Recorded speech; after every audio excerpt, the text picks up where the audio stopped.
Hey, welcome to the Pig Daily, episode number 33. Episode number 33. We're sitting here, it's the 5th of July, it's a Tuesday morning. It's a little bit cold outside, as I always complain about, because I am a whiny little pansy who can't handle the cold. But thanks for joining me, guys. Today we've got a bit of a crisper, shorter version of the daily. We're just doing a build overview. We're going to be talking about Losira's Dragon Turtle ZvT.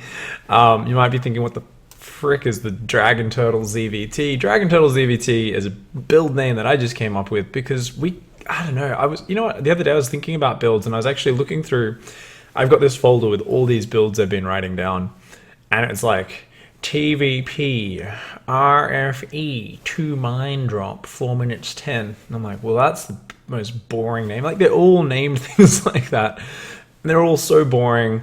They're not very memorable. And also, I think if you don't put a player's name in there, it becomes even worse. I really like it when you've got like a player's name as like, this is the guy who we really saw popularize this build. So you can really attach a personality to a build and remember it a lot better. And I think it carries a lot more meaning.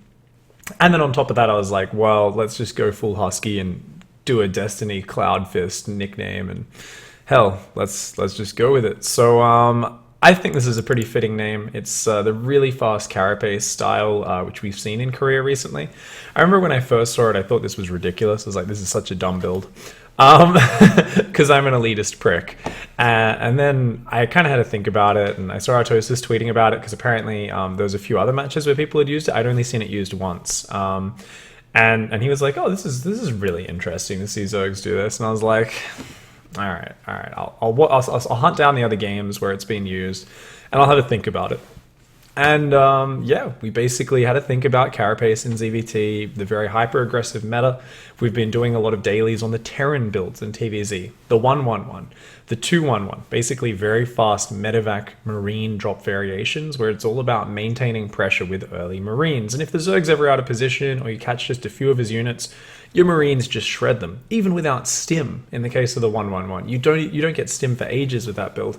So it's something where I kind of realized, like, well, that's the meta at the moment. Lots of marine pushes early. It's all about the marine damage. Zergs in Korea love Roach Ravager, taking up to Hive really fast, but they just don't have the mobility to deal with these drops.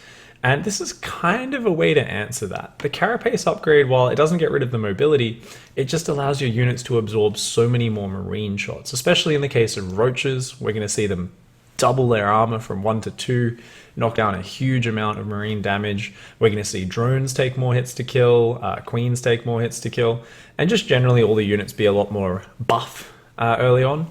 And it's going to be an exceptionally safe build against all your all-ins. So Hellbat timings, which have become very popular, and we actually saw Losira beat Maru with that same situation. So yeah, we're going to kind of go through, we're going to look at just a couple of replays of my own play doing it, of course, because I can't get my hands on Pro League replays. I wish I could for you guys. And we'll show you a few snippets of Losira doing it both versus Maru and versus Reality.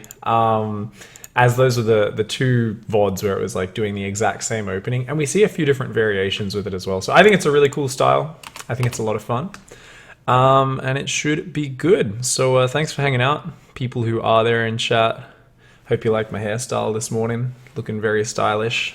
It's one of those mornings where I was going to get up like half an hour earlier and like shower and do all this stuff. Like maybe do a bit of exercise, and I was just like, no, I'm going back to sleep. But we're awake now. We're gonna do the show, and it's gonna be good. So let's dive on into game, and let's do that. All right. So this is just a replay of me doing the build yesterday. Like I said, it's a build overview. We're not doing anything too crazy. So let's walk you guys through the build to start out. Now, this build is really cool because it's got a few kind of built-in pieces of aggression and kind of pokes and things which can really throw Terran off. So it's not just about, hey, you get armor really fast, and armor's good because it makes Marines do very little damage, but it gives you a lot of other opportunities to take advantage of a Terran who doesn't quite dot all his I's, cross all his T's, cover all his bases. You know, if he's being a little bit greedy, cutting some corners, you can really take advantage of them with this build. So you open up with a 17 pool 17 hatchery to start out. And then you go immediately for a gas, right around a minute 15. This is not going to be perfect execution, letting you know now. Gas is a few seconds late. 17 or 18 gas, pretty much right after the hatchery goes down. But if you put it a few seconds late, it's not the end of the world. And what's great about this opening, you then drone up to 18 supply. You want to start your queen and a pair of zerglings. And then on 21, you can go overlord and then back to droning. Now what's really cool about going pool first in Zerg vs Terran is you get your queen out earlier. You get up to 3 queens earlier because you just build a second queen as soon as this one's finished. As soon as the natural's finished, you build a queen. And that's going to give you some early creep spread, some early queens. And the injects are going to make up for the fact that your natural's a bit later. But it also makes you nice and safe. The early Zerglings are going to be able to scout any proxy racks. And if your opponent doesn't SCV scout and they just go Reaper and rely on the Reaper, then you can be a sneaky boy. And that's what we're gonna do. Oh, the Zerglings run around the Reaper to be a dickbag and go and delay that command center. So this is your most basic pull first thing. You're not always going to get this damage done with these Zerglings, but when you do, it makes you really happy as a Zerg player. Really screws with the Terran. We see very often they go for a reactor right after that Reaper, or there's only one Marine out, and of course 2 Zerglings can fight 1 Marine. So this is already, you know, things starting to go well, but let's actually also mention something else. I forgot to mention with this build, what's it really good for? It's actually very good on these small aggressive maps. So I kind of touched on it very briefly. This build is very good versus all-ins. I'm not sure I'd recommend this on Frost just yet, on these huge, big, wide open maps. I'm sure it's not the worst thing in the world there, but I think its strengths are really for these small maps, because this build, 2 of the things we're going to keep on revisiting today is it looks kind of like you're going all in, number 1. And number 2, it's just so good at stopping your opponent's aggression. So good. So on these small aggressive maps where your opponent's more likely to hit you with like a hard committed timing, that's where you just kind of like snap your fingers, it falls down, and you're like, hey, this build really, really, really paid off. So nonetheless, in this scenario, you're just kind of getting your Zerglings there.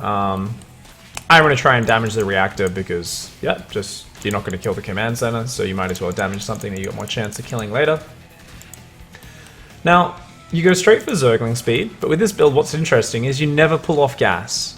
Remember, we need that gas for that early carapace that we were talking about? We need to make our units into big, beefy, strong dragon turtles, man. Dragon turtle Zerg. 3rd queen pops out from the natural, starts spreading creep. And we're droning on up. Now, something which is cool about a build like this is because you're playing so safe, you don't need to get Overlord speed at all. However, you can still go for an Overlord scout just to make sure you respond to what's going on. This is totally preference though. I feel like you could just play this build super safe, not bother scouting at all, and because it's generically quite strong, you'd be in a good spot. In this scenario, we're going to come in and we're going to spot a 2-1-1 build. So if you guys are wondering what a 2-1-1 build is, that's 2 barracks, a factory, and then a starport. It's where they get stim, 16 marines out, and then 2 medevacs. There's going to be a starport, a reactor. The starport's going to swap onto the reactor. And then there's going to be a stim timing hitting at about 5 minutes 20. Now this is not perfect play from our Terran opponent, Josh. My mate here who played these games against me to help me test the build was a bit off his game yesterday. He was like, oh man, I'm playing like crap, so don't be judging his play too much. We just wanted to kind of have a situation to show off the build anyway. What's interesting here is there's no 3rd base. So you're like, wait a second, no 3rd? And that's a big part of the build.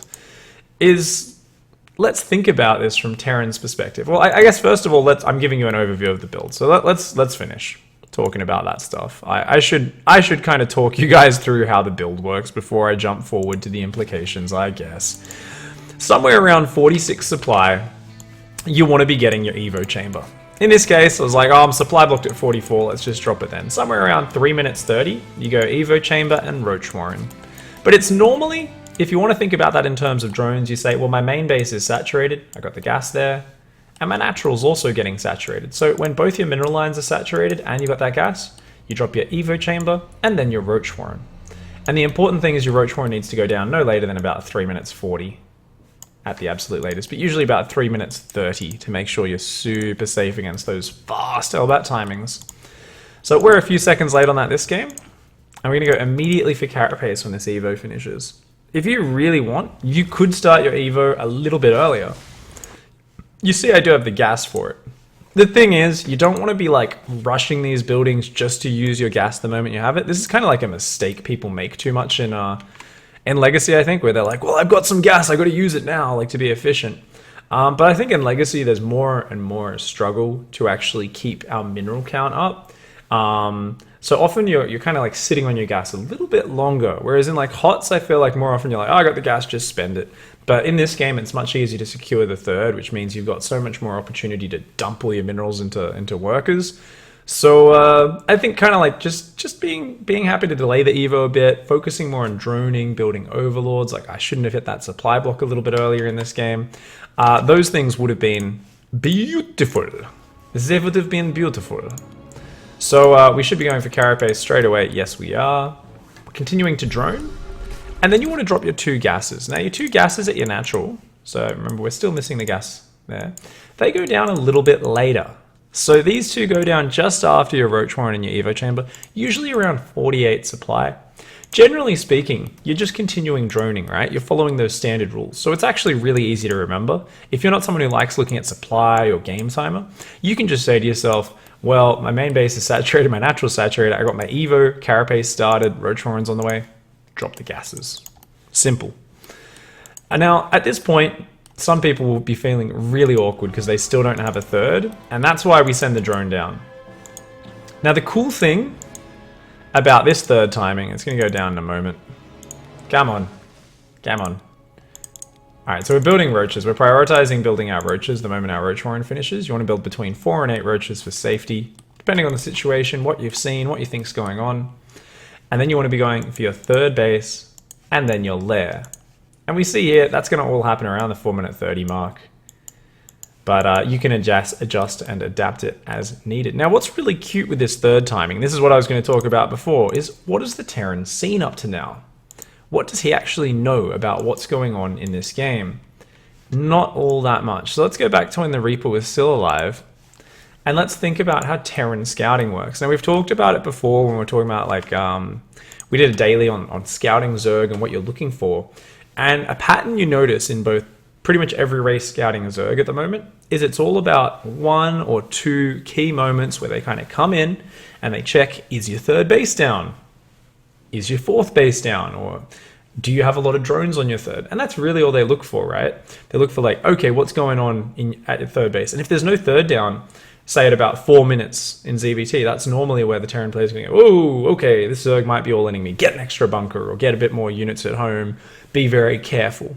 So this build does have an added bit of kind of scare tactics in there where the opponent might be like, oh god, is he going to like just Nidus worm me? Is he going to come and drop roaches in my base? Like what madness is going on right now?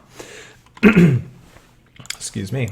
So the Reaper's going to come in at 3 minutes 45 and he's going to be like, whoa, whoa, whoa, whoa, what's happening? Now, we make a bit of a mistake, let him in a bit deeper than we probably should. We've got Zergling speed at this point. So there's no reason for us not to just have 4 Zerglings, ensuring that all the Reaper can see is the lack of a third base. And he has no idea how many drones we have. Instead, he gets to see that we've at least fully saturated here. If he didn't know that we had all these drones here, he might be even more scared. He might be even more freaked out. Reaper does go down nonetheless, doesn't see all that much, doesn't really know exactly what's going on. And that alone has got to kind of freak out our Terran player just a little bit. He's got to be really unsure of exactly what's going on. So with the build, you kind of get out your roaches, you got that really fast carapace. You go for that lair, you drop the 4th gas. Your third base still isn't done, but you can start droning it straight away. So depending on the situation, sometimes you want to keep building units, but a lot of the time you just start droning this base, letting these drones Maynard down, transfer down, sorry. And with that carapace upgrade, keep in mind, this is where things become beautiful, because these Marines are like, oh, we really want to do some damage. And carapace kicks in. And this is the point where we start to do some fun maths times and think about how disgustingly bad these Marines' water guns are. Now that the armor's kicked in, 6 damage a shot versus 2 armor. and 145 hit points. So you've got Marines doing 4 damage a shot. 4 damage a shot against 145 hit point unit. And that's insane. So if you think about that, that's going to be taking them like, what, 30? I haven't even done the maths beforehand because I'm so well prepared with today's daily. It's like, what, 30, about 35 shots to kill a roach, 40 shots to kill a roach. It's a ridiculous number of Marine shots to actually kill them. Even with stim packs, the Marines just aren't dishing out anywhere near the amount of damage they're used to. And remember, it's not just roaches. Even if they do catch you out of position a little bit, your queens now have 2 armor. Your queens are so much sturdier. And even your drones will take 1 more Marine shot to die. It used to be 7 Marine shots at 6 damage a shot would go 42 damage. And of course, a drone has, all Zerg units have 1 more hit point than what they actually have, because the moment they take damage, they will instantly regenerate 1 hit point. So 42 damage would barely kill them with one damage to spare in 7 shots. But when they are only doing 5 damage a shot, it now takes 7 times 6. So now it takes 8 shots. So it's going to take 8 Marine shots to kill a drone as well. So there are actually a few scenarios you'll see sometimes drones just barely survive against this. And it's kind of cute to know that the carapace does help with that as well.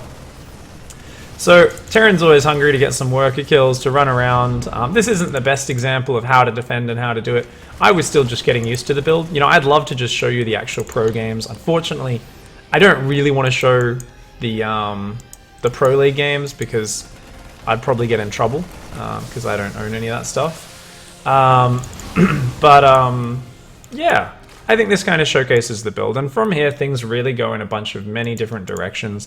Losira has his own weird style. He likes to play like a bit of Roach Ravagerling Bane with like heaps of Baneling drops into Ultras.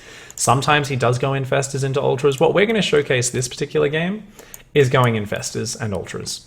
So notice, yeah, we haven't had the hugest mineral income, we haven't had the hugest number of units, but because we've had so much, taking our bases so steadily, we've got the carapace, and we're really focusing on just building our units at the right time to respond to the aggression. We're just kind of having plenty of units. Like, I'm just sitting here and I'm like, I've got heaps of roaches. There could be another drop coming soon, so I'm going to build even more. I'm just going to spread them out between my bases, have the queens there, and it's really about like just making sure I don't take any damage. And I feel like that's a big part of this build, is like never giving the Terran the opportunity to kind of get that tempo going. We've all been in those Zerg vs Terran games where everything's going great and you're like, yeah, let's just keep stretching ourselves a little bit. Let's take another base. And I think that's one of the best ways to improve and learn at StarCraft. Just like stretch yourself out a bit, learn how to defend. Maybe you'll fall over and make some mistakes and die sometimes, but you'll get way better every game. And then there's builds like this where it's like, I just don't ever want to be on the back foot. Like, yes, it's defensive, but I'm making sure I have plenty of units. I'm going to throw down extra spores and so on. I'm going to have plenty of units between my bases. I'm kind of blindly, without even scouting, being ready for any sort of fast hellbat all in or anything like that.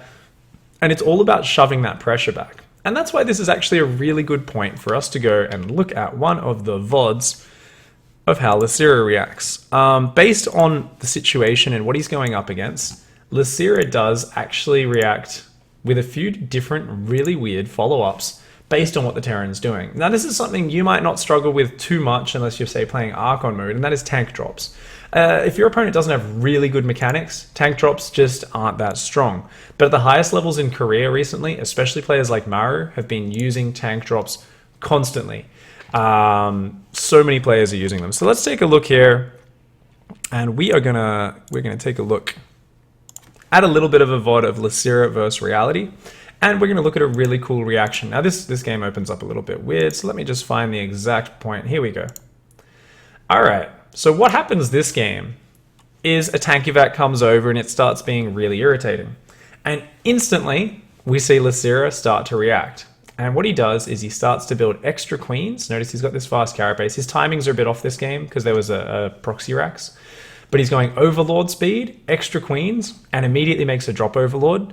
And he says, look, the theme of this build is get out of my base. You need to be afraid of me, and you cannot just sit here pressuring me all game.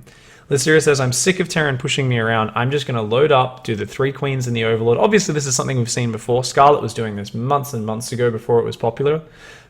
But we see Losira just kind of hunt these tanks with this Overlord. And he's just going to keep dropping those queens on top of those tanks, respreading the creep, and chasing those tanks around. And that's just a great way of shutting down the pressure.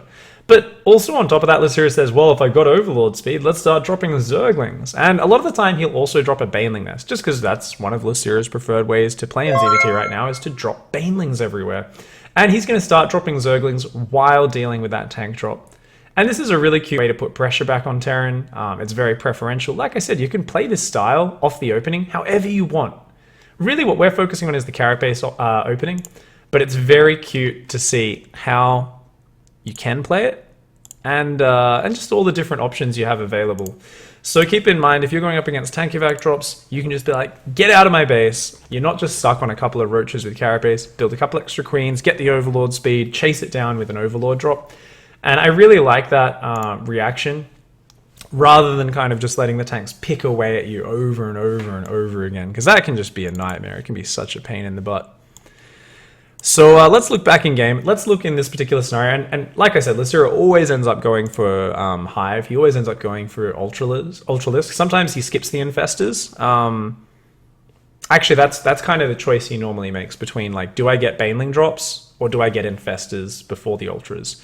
If he goes the Baneling drops, he's more about putting pressure back on the Terran, and he just sits with like a lower tier army, and then he'll go towards Ultralisk, skipping the Infestors entirely. But if he's more just in a defensive focus, and he's just focusing on doing the old classic Corrosive Bile plus Infestor combo, that's when we'll see him get out a whole bunch of those Infestors, and then go up to those Ultras. Let's take a look in game though. So in this scenario, you've got some roaches out. You want to go directly to Hive. You want to go straight to +2 carapace. So remember, Dragon Turtle Zerg. You want your units to just have insane armor upgrades.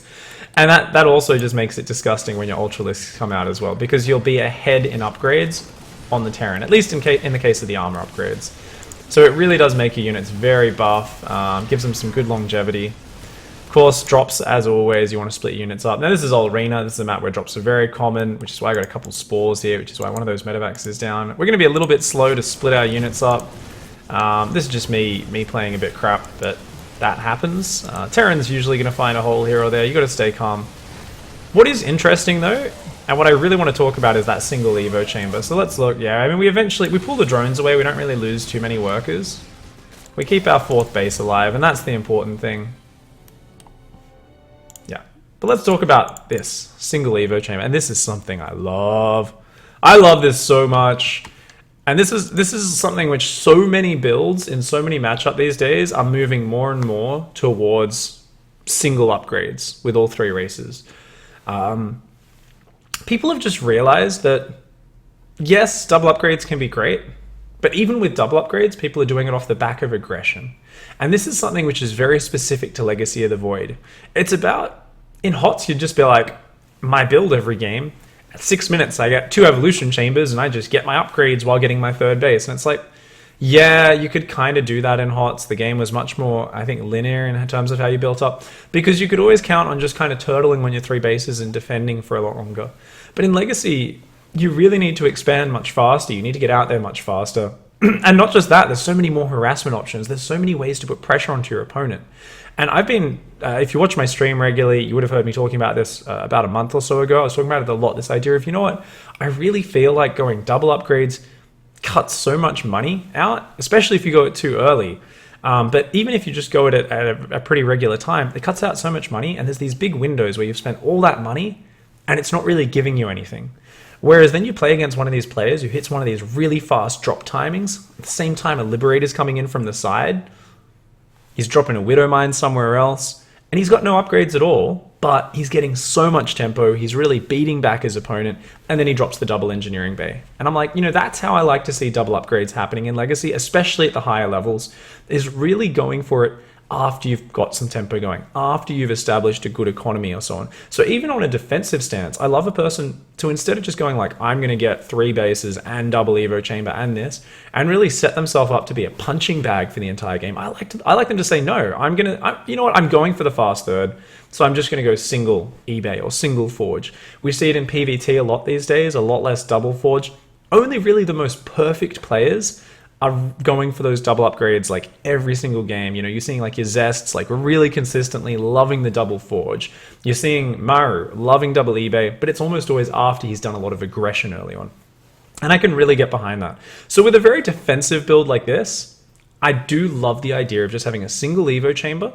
And a lot of people say, well, you know, your upgrades just aren't going to be as good when you get to Hive Tech. But remember, because it's such an early Evo chamber and you just keep upgrading off it all game, by the time you get to those Ultras, at a point where you might have had 2 upgrades, you're still going to have 1 upgrades. Your upgrades are still going to be bloody good. You're like down 1 upgrade, but you've invested so much less kind of in these middle stages into those upgrades, and it just kind of costs you a little bit less, allows you to defend all the different aggressive things that can be coming your way a lot easier, and it's just a smaller investment. I guess I can't put it in like an exact mathematical equation and say this is better always, but there's just something I love about it. It feels bloody good.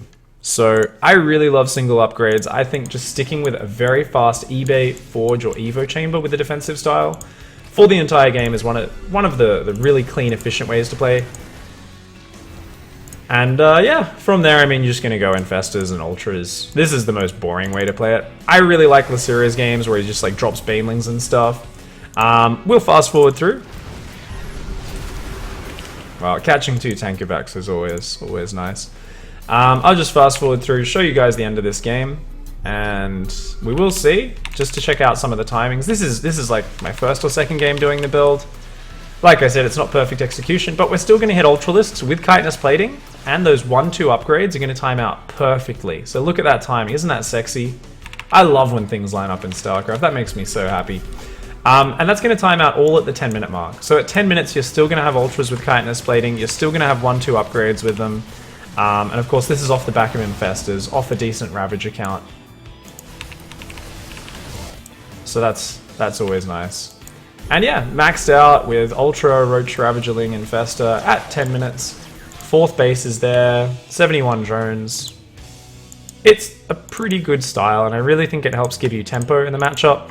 And it has all these added benefits of, what if the Zerg just kind of freaks on out, what if the Terran just freaks out when he sees no 3rd base, thinks you're all inning, he might just way overreact and turtle up, not even come across the map with his pressure, and then you have an easier time of it. Of course, Ultra Zimba.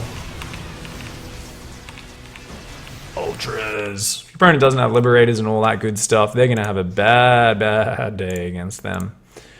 Alright guys. So, I didn't want to do a particularly long show. We're just going to finish up by looking at the other variation we were talking about with the Baneling drops of Losira. So I'm going to find a few nice moments for that to show you. But we are about to finish up. It's just a build overview today. So we've talked through the build order. Obviously, I'll put the build order in the notes. If you're watching on YouTube, it's going to be in the Team Liquid description, Team Liquid link in the description below. You guys in chat, likewise, check it out on Team Liquid when I post it in a couple hours time, and it will be all up there. But yeah, shout out your questions with the @x5_pig tag. I think it's going to be a really cute build here. I don't think this is the most solid build. I think it's really good for aggressive maps though, because it can just shut down all in so damn hard, and generally give you a very nice position in the matchup. So let's take a look. All right, so this one's the, whoops, sorry, wrong one. There we go. So this is the Losira versus Maru. Losira actually, this game is like the reason Maru isn't going to be in Star League, because he lost in the challenger of Star League in Code. And this map is one of the reasons. This was a build which some of the Terran players were saying they almost never lose with it. They just kind of win every game against Zerg. And this is the first game I actually saw the Carapace build. And we see this is hitting at 4 minutes like 20. Hellbats Marines, 6 Hellbats, 8 Marines, and Medevac. The thing is, this is like a very low SCV timing. I think Maru actually might cut a couple SCVs just specifically to hit this timing. And because the roaches get out, even though all the queens died, once this is held, the follow-up's very weak, and Losira's in a fantastic position. He never even got a chance to plant his third base before this came. So that's like one of the strengths of this build. You see some crazy aggression coming your way. It's like, that's cool, I never even took a third, man. Yes, Carapace didn't have time to kick in, but that's okay. You don't need it. Roaches are fantastic against this stuff. I'm going to shoot down the Liberator as well. So this really allowed Losira to just get in a great position. From there, he's just kind of chilling. And then, notice, tank evac. As soon as he sees a tank evac, he starts up Overlord speed. And he goes, well, if I'm going Overlord speed, let's get a Baneling Nest. And I'm not sure if this is premeditated, but it really does feel like a reaction because he does them both at the exact same time. So I really think he's like, well, okay. So notice more queens in the production tab. He's making that Dropperlord.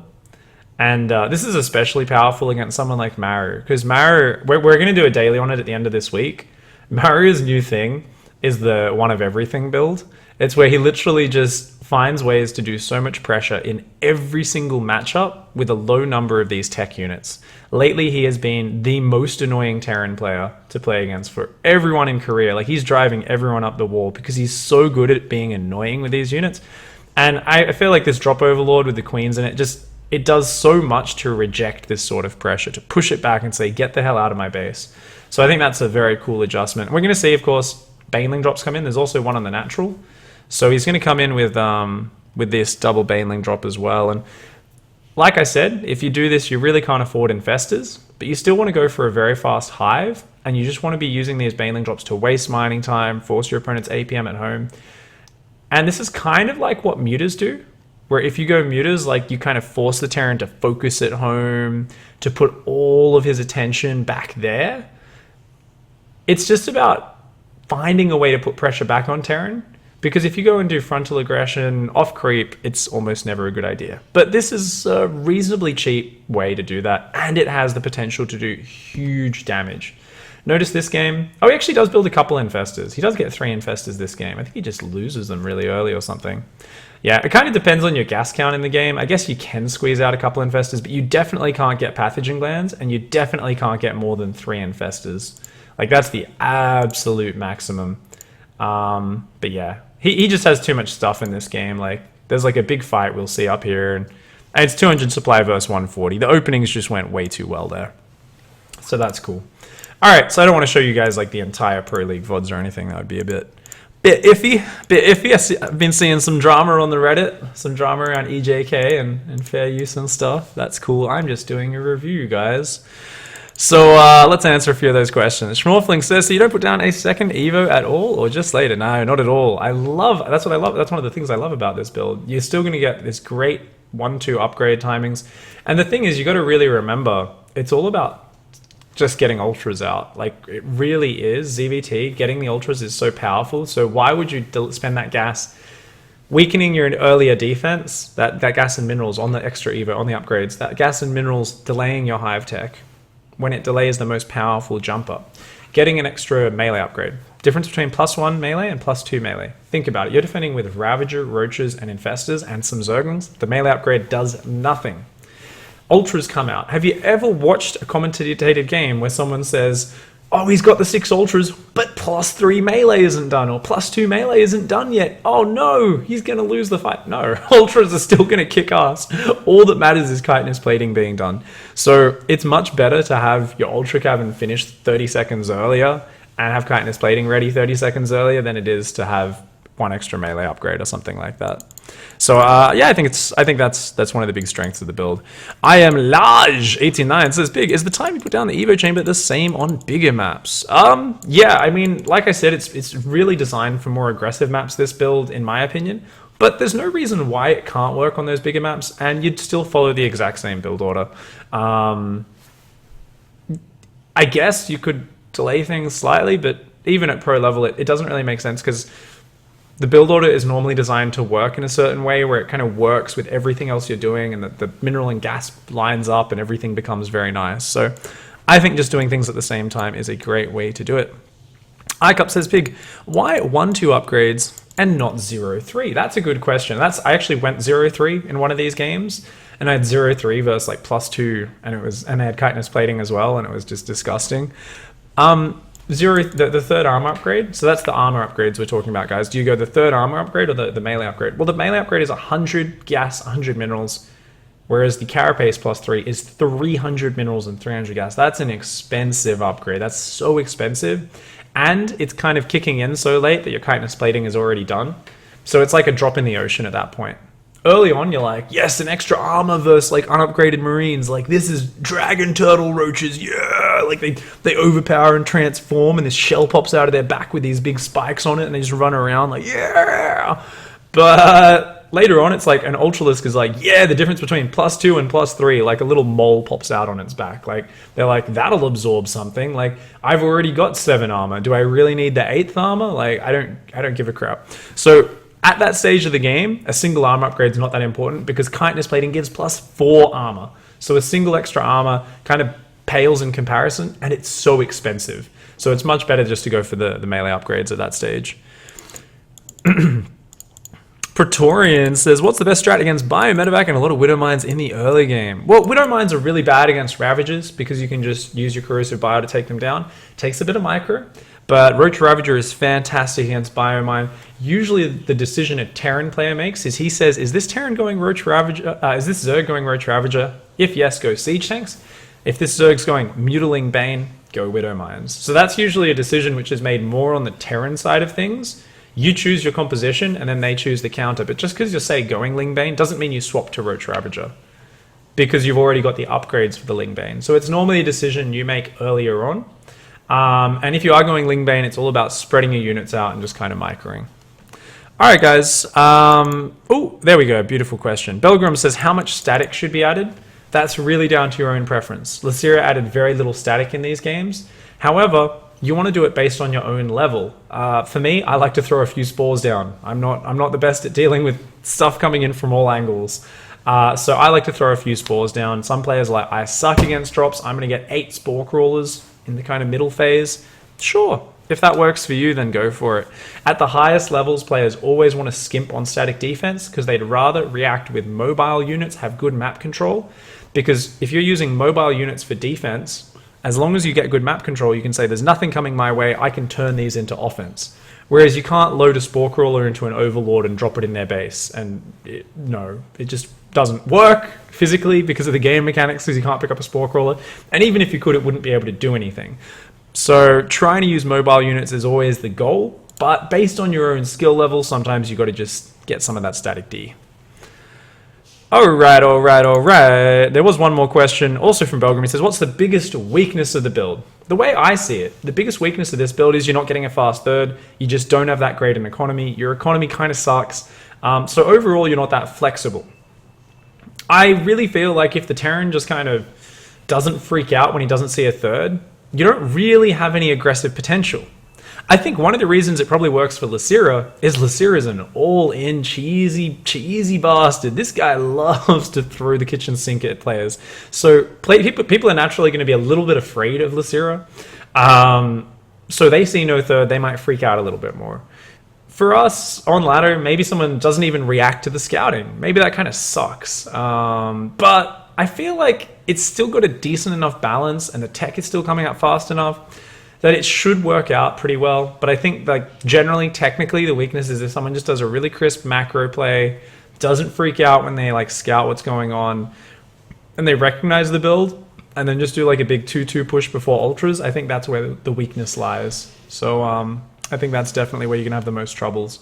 But you've got so many chances to do damage, and there's so many different ways you can play it. So I think it's a really cool way to just not take damage in the early stages. You've got the potential with those early Zerglings running across the map to cancel the command center. You've got just this great ability to fight Marines head on with small numbers of roaches with that carapace upgrade. I think it works very, very well. All right, guys, thanks for hanging out. We're going to finish up today's show there. Some good questions. Thank you very much. As I said, VOD links, notes, they're all going to be in the YouTube description below. Well, that will link the Team Liquid thread. The Team Liquid thread will have a post with all of that stuff. So yeah, guys, thanks for hanging out. Don't forget to hug a watermelon, kick a walrus, and of course, punch a cactus to the moon. I'll catch you guys next time. Goodbye and good night.